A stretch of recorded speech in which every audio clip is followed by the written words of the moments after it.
let's talk about the try of If.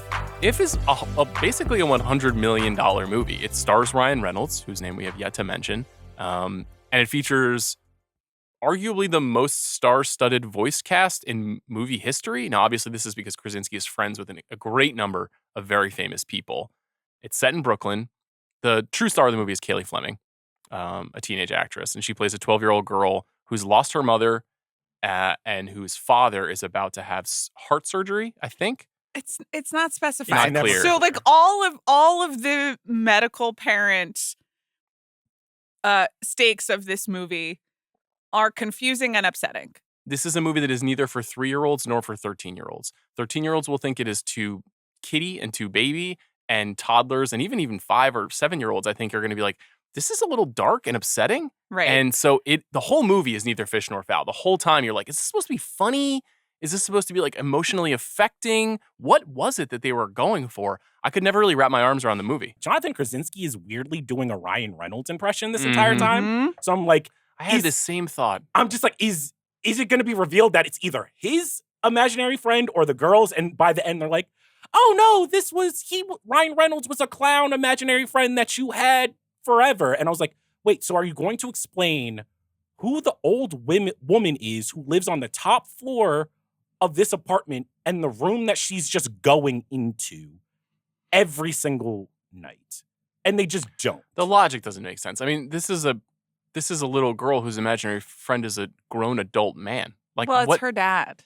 I mean, that's the thing. But it's like, why doesn't it look like John Krasinski then? Why does it look like Ryan Reynolds? I know they look alike. Well, If but my daughter's imaginary John friend was Krasinski. Ryan Reynolds, I would have to be like, we need to have a conversation. Also, her dad is alive. Like, why is well, I her think dad it's her supposed imaginary to, friend? It's like she's projecting some of her fear about what if she loses her dad, so Right. she has to have. I when don't think it makes sense. I'm just saying. I was like, I understand the doubling that they're but here. the imaginary friend was a clown when she was a little kid that just looked like Ryan Reynolds. Like, what were they, like, I really doesn't feel like they thought this one through. Like, I actually don't know what they're trying to show us. Two Jonathan Krasinskis. Exactly. If that was what they wanted, I think you're right that that's what they're trying to indicate, that they're like, there's this fear of losing your father. There's this strong connection between this daughter and this father.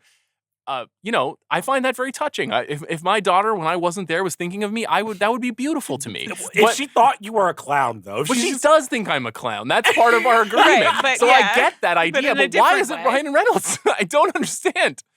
Yeah, it was the Ryan Reynolds of it all, because I'm just like, it's not even like he's hot Ryan Reynolds. It's like he's just like middle-aged Ryan Reynolds. And I was just like, why? Because she was young. So I was like, did she see a Ryan Reynolds movie when she was young? She's just like, this guy's now my imaginary friend. I don't think that she's like Deadpool is my imaginary friend. She's just like projecting like a version of a white guy who is like pretty similar. But I think you guys are bringing some like Ryan Reynolds like Deadpool to No. this. I was like, No. It's just Ryan Reynolds is Mint bringing Mobile it to the guy. movie. You know what because I'm saying? Every third joke, he's like, bet you're wondering how I got here. Like, he's doing Ryan Reynolds things. He's not doing a performance of a magical does John guy. Krasinski. His is a little bit more saccharine. The Ryan Reynolds thing is like, he like really wants to drop an F-bomb in this movie and knows he's not allowed to. Like, it's really edging towards like when because there's a lot of jokes. This movie is trying to have it both ways. Like, it's trying to do this very sweet, thoughtful, emotional up style thing. Michael Giacchino does the score to this movie. It's shot by fucking Janusz Kaminski, Steven Spielberg cinematographer, who also did Bill's like first grade like kid portrait he once. did. And also shot Jerry Maguire. Yeah, exactly. Right, so that's a good point. He knows from shooting kids' work. Exactly. That's a good point. He has experience. Anyway, it's meant to be this very beautiful thing, but it's also trying to be this post-Pixar, like every joke is a meta joke about pop culture, and a lot of the jokes are here for adults. Like, there's a joke about how all the ifs are in therapy together, and they're all talking about their pain. It's like, that joke is for 5-year-olds? That's weird. Yeah. Like, there is a lot of what Ryan Reynolds says in the interviews with the other ifs, where he's trying to find matches for them, are they're contemporary jokes. It's Awkwafina, it's George Clooney, it's Bradley Cooper, it's Matt Damon. It's all of these characters who are playing on their own famous personas and their own famous voices.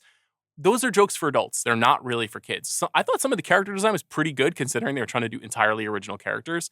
It's not like an absolute disaster of a movie, but it is one of the first in a long time of, I don't really know who this was for. And so it's got me thinking harder about this movie than I ever should have thought about it while watching it.